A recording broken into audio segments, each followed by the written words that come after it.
आज भाग 8 श्री रामचरितमानस की ओर हम आपको ले चल रहे हैं। मेरे सभी धर्मावलंबी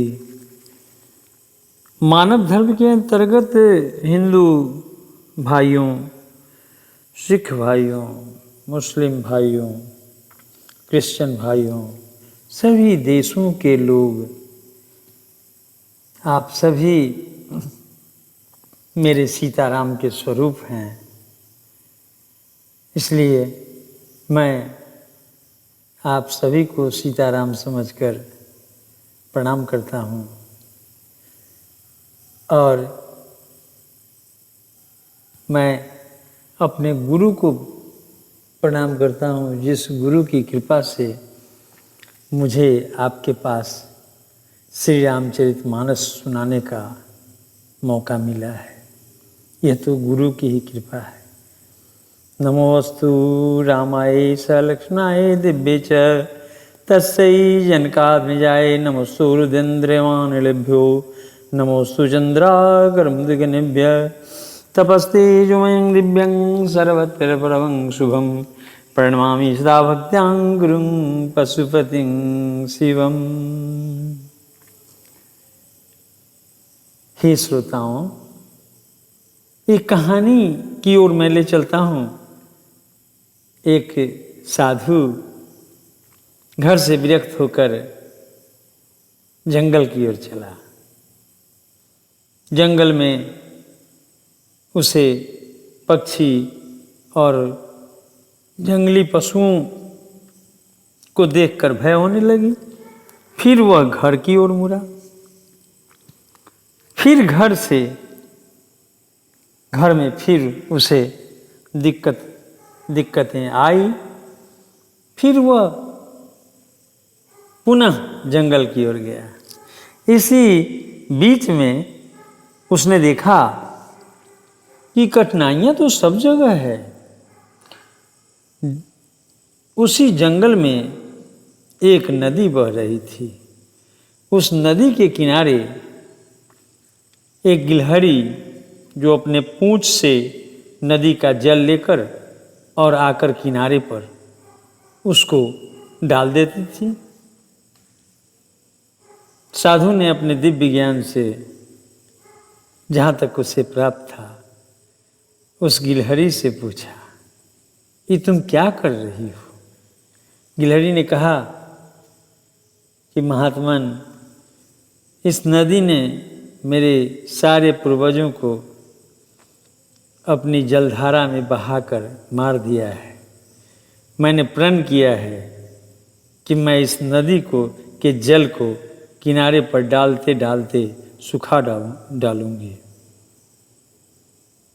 साधु उस गिलहरी से एक बहुत बड़ी शिक्षा लिया कि किसी काम को बार बार करने से वह काम सरल हो जाता है, संभव हो जाता है। अब हम आपको ले चलते हैं जहां भगवान शंकर, पिछले अध्याय में भगवान शंकर कुबेर जी के घर में थे और उमा कैलाश पर थी। इस प्रसंग को बड़े ध्यान से सुनने की जरूरत है। उमा कहूँ मैं अनुभव अपना, सत हरि भजन जगत सब सपना। शिव जी उमा से कहते हैं कि हे उमा,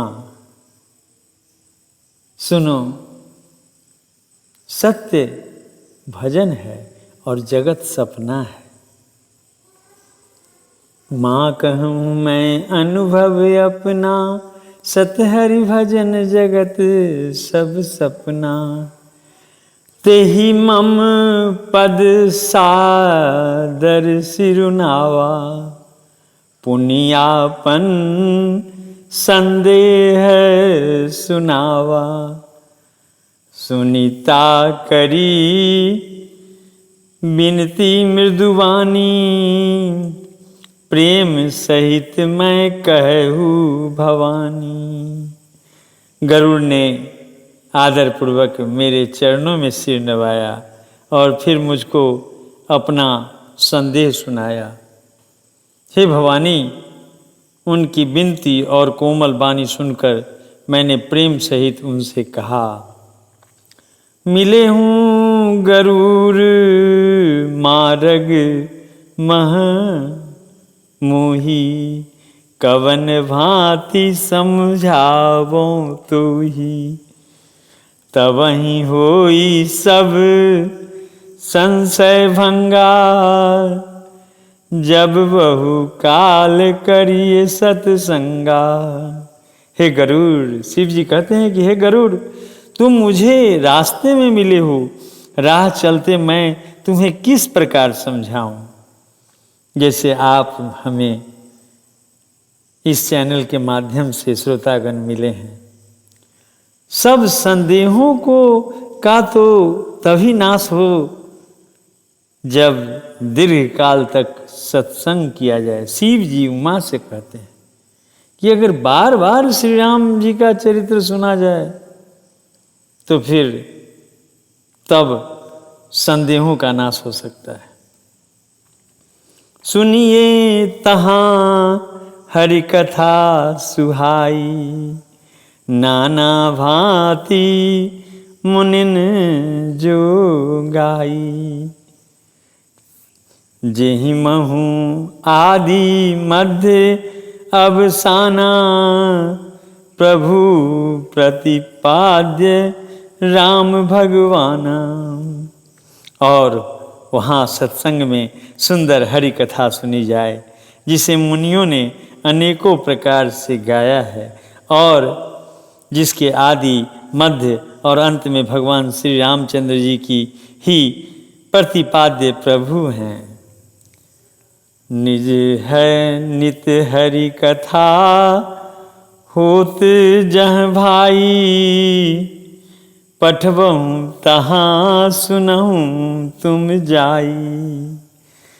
जाई सुनत सकल संदेहा, राम चरण होई अति नेहा। शिव जी कहते हैं कि हे भाई, जहाँ प्रतिदिन हरि कथा होती है तुमको मैं वहीं भेजता हूँ, तुम जाकर उसे सुनो। उसे सुनते ही तुम्हारा सब संदेह दूर हो जाएगा और तुम्हें श्री रामचंद्र जी के चरणों में अत्यंत प्रेम होगा। क्योंकि भाइयों, बिना प्रेम के भगवान नहीं मिलते। न जोग से, न जप से, न तप से, न उपवास से, किसी चीज से नहीं, भगवान प्रेम से मिल जाते हैं। उमा राम समहित जग माही, गुरु पितु मातु बंधु प्रभु नाही। उमा राम समहित जग माही, गुरु पितु मातु बंधु प्रभु नाही। बिनु सत्संग न हरि कथा, तेहि बिनु मोह न भाग। मोह गए बिनु राम पद, होई न दृढ़ अनुराग। सत्संग के बिना हरि की कथा सुनने को नहीं मिलती, उसके बिना मोह नहीं भागता। और मोह के गए बिना श्री रामचंद्र जी के चरणों में दृढ़ अचल प्रेम नहीं होता। उमा राम समहित जग माही, गुरु पितु मातु बंधु प्रभु नाही। उमा राम समहित जग माही, गुरु पितु मातु बंधु प्रभु नाही। मिलहि न रघुपति बिनु अनुरागा, किए जोग तप ज्ञान विरागा। उत्तर दिशि सुंदर गिरि नीला, तहर काग भुसुंडी सुशीला। बिना प्रेम के केवल जोग जप तप ज्ञान और वैराग्य आदि के करने से श्री रघुनाथ जी नहीं मिलते। अतएव तुम सत्संग के लिए वहाँ जाओ, जहाँ उत्तर दिशा में एक सुंदर नील पर्वत है। वहाँ परम सुशील काकभूषणी जी रहते हैं। राम भगति पथ परम प्रवीणा, ज्ञानी गुण गृह बहुकालीना। राम कथा सो कहई निरंतर, सादर सुनहि विविध विहंगवर। हे वे राम भक्ति के मार्ग में परम प्रवीण हैं, ज्ञानी हैं, गुणों के धाम और बहुत काल के हैं। वे निरंतर श्री राम जी की कथा कहते रहते हैं, जिसे भांति भांति के श्रेष्ठ पक्षी आदर सहित सुनते हैं। जाई सुनहु तह हरि गुण भूरी, होई मोह जनित दुख दूरी। मैं जब तेही सब कहा बुझाई, चले हरसी मम पद सिरुनाई। वहाँ जाकर श्रीहरि के गुण समूहों को सुनो, उसके सुनने से मोह से उत्पन्न तुम्हारा दुख दूर हो जाएगा। मैंने उसे जब सब समझा कर कहा, तब वह मेरे चरणों में सिर नवाकर हर्षित होकर चला गया। ताते उमान मैं समझावा, रघुपति कृपा मरम मैं पावा। होई किन्हें कबहु अभिमाना, सो खोवे चह कृपा निधाना। हे उमा, मैंने उसको इसलिए नहीं समझाया कि मैं श्री रघुनाथ जी की कृपा से उसको मर्म यानी भेद पा गया था। उसने कभी अभिमान किया होगा, जिसको कृपा निधान श्री राम जी नष्ट करना चाहते हैं। कछु तेहि ते पुनि मैं नहीं राखा, समुझी खग खगही के भाषा। प्रभु माया बलवंत भवानी, जाहि नमो कवन अस ज्ञानी। फिर कुछ इस कारण भी मैंने उसको उनके पास नहीं रखा कि पक्षी पक्षी को ही बोली समझते हैं। हे भवानी, प्रभु की माया बड़ी ही बलवंती है। ऐसा कौन ज्ञानी है जिसे वह न मोह ले। उमाराम समहित जगमाही, गुरु पितु मातु बंधु प्रभु नाही। उमाराम समहित जगमाही, गुरु पितु मातु बंधु प्रभु नाही। ज्ञानी भगत शिरोमणि, त्रिभुवन पति कर जान। ताहि मोह माया नर, पावर करहि गुमान।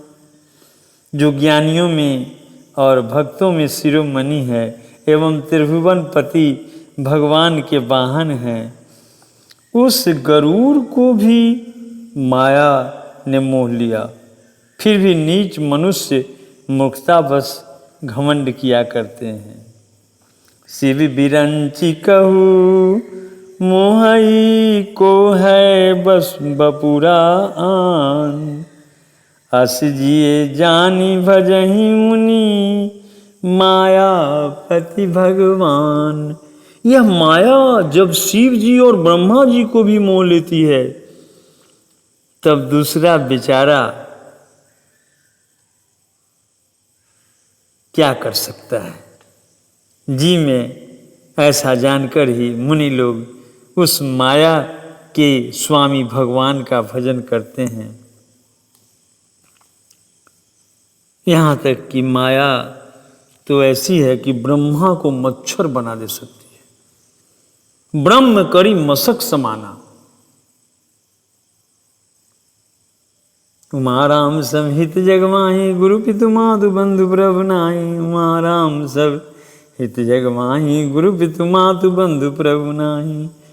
गयउ गरूर जहाँ बसई भूसुंडा। अति अंकुठ हरि भगति अखंडा। देखी शैल प्रसन्न मन भयउ। माया मोह सोच सब गयउ। गरुड़ जी वहाँ गए जहाँ निर्बाध बुद्धि और पूर्ण भक्ति वाले काग भुसुंडी जी बसते थे। उस पर्वत को जाकर उनका मन प्रसन्न हो गया और उनके दर्शन से भी सब माया मोह तथा सोच जाता रहा। करी तराग मंजन जलपाना। बट तर गयउ हृदय हर्षाना। वृद्ध वृद्ध विहंग तह आए।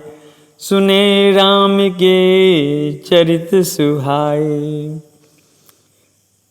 तालाब में स्नान और जलपान करके वे प्रसन्नचित्त से बट वृक्ष के नीचे गए। वहाँ श्री रामचंद्र जी के सुंदर चरित्र सुनने के लिए बूढ़े बूढ़े पक्षी आ रहे थे, आए हुए थे।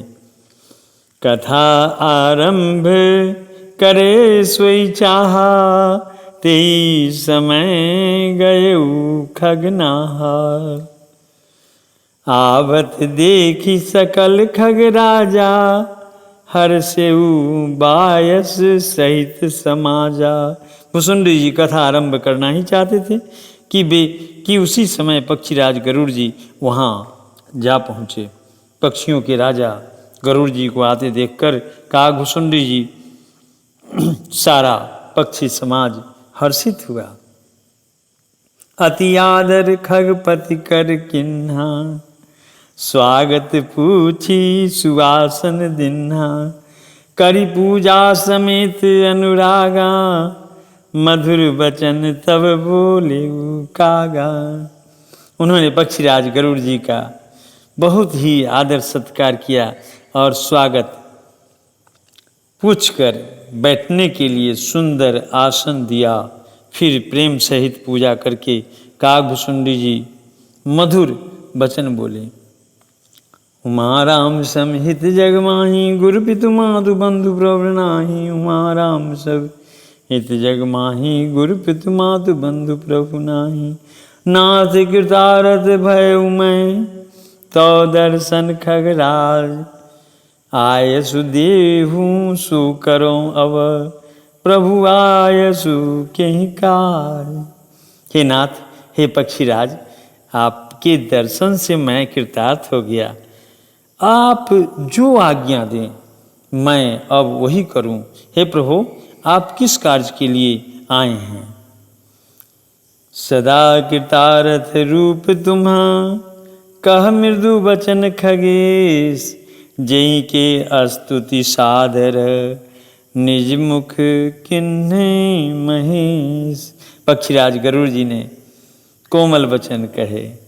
आप तो सदा ही कृतार्थ रूप हैं, जिनकी बड़ाई स्वयं महादेव जी ने आदरपूर्वक अपने श्री मुख से की है। उमा राम सब हित जग माही। गुरु पितु मातु बंधु प्रभु नामी। उमा राम समहित जग माही। गुरु पितु मातु बंधु प्रभु नाही। अब हम चलते हैं अपने श्री रामचरितमानस का ही एक जोड़ा ग्रंथ श्री हनुमान चालीसा की ओर। और हनुमान चालीसा की रचना कैसे हुई, कब हुई, क्यों हुई, इस प्रसंग को थोड़ा प्रिय श्रोतागण आपको बताना चाहता हूँ। अकबर के दरबार के समय ही, यानी अकबर के साम्राज्य के समय ही गोस्वामी तुलसीदास जी का प्रादुर्भाव हुआ है।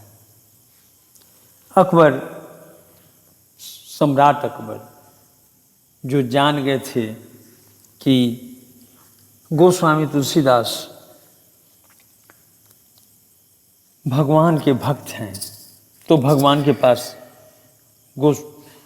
अकबर ने संदेशा भेजा गोस्वामी तुलसीदास जी के पास कि आपको मैं अपने साम्राज्य के कई एक सूबा का मालिक बना देता हूँ, आप मेरी चाकरी कीजिए, भगवान की चाकरी छोड़िए, उसमें क्या रखा है, आप भटकते रहते हैं। एक सम्राट को कोई जवाब तो नहीं दे सकता, लेकिन गोस्वामी जी ने पत्र लिखा कि मुझे भगवान की चाकरी पसंद है महाराज, आपकी चाकरी से बढ़कर मुझे भगवान की चाकरी है, चाहे उसके लिए मुझे दर दर क्यों नहीं भटकना पड़े। सम्राट अकबर ने गोस्वामी जी को पकड़कर जेल में बंद कर दिया। अब गोस्वामी जी पहरा बहुत कड़ा हुआ, जेल से निकलने की बात नहीं। एक संत जेल में रहे, संत हमेशा विचरण करते रहते हैं, जेल में रहना उनके लिए तो बहुत बड़ा मृत्युदंड के रूप में है। स्वामी जी गोस्वामी तुलसीदास जी उस जेल में ही श्री हनुमान चालीसा की रचना के लिए भगवान शंकर की प्रेरणा से लिखना शुरू किए, और ज्यों ही रचना पूर्ण हुई कि जेल का फाटक खुल गया, सारे प्रहरी सो गए और गोस्वामी जी मुक्त हो गए। यह खबर सम्राट अकबर को मिली, तब सम्राट अकबर ने गोस्वामी जी का सम्मान किया और कहा कि आप हमारे साम्राज्य में कहीं भी एक संत के रूप में विचर सकते हैं, और जो कुछ भी आपको आवश्यकता होगी मैं पूरा करूँगा। प्रिय श्रोतागण, वो है श्री हनुमान चालीसा। मैं किसी दिन आपको अपने श्री हनुमान चालीसा का पठन पाठन की विधि भी बताऊंगा, लेकिन तब तक के लिए हम आपसे आज्ञा चाहते हैं, विदा लेते हैं। इस एपिसोड की समाप्ति करते हैं और फिर आपको अभी आपने भक्ति मार्ग, भक्ति के बारे में सब कुछ सुना। भक्ति ज्ञान से भी ज्ञान से भी ऊपर है। ज्ञानी भगवान को प्रिय नहीं है, लेकिन भक्त बहुत प्रिय है। गीता में भी भगवान श्री कृष्ण ने कहा है कि हे अर्जुन, भक्त मेरी आत्मा है, आत्मा। इसलिए मैं आपसे विनती करूंगा कि भगवान के भक्त बनिए, भक्त बनिए, भक्त बनिए, और उसके लिए सारी सुविधाएं घर में ही उपलब्ध होगी। कहीं किसी जंगल में जाने की जरूरत नहीं है। गृहस्थ आश्रम में रहकर सबके साथ जीकर भक्त बनिए। जय सिया राम।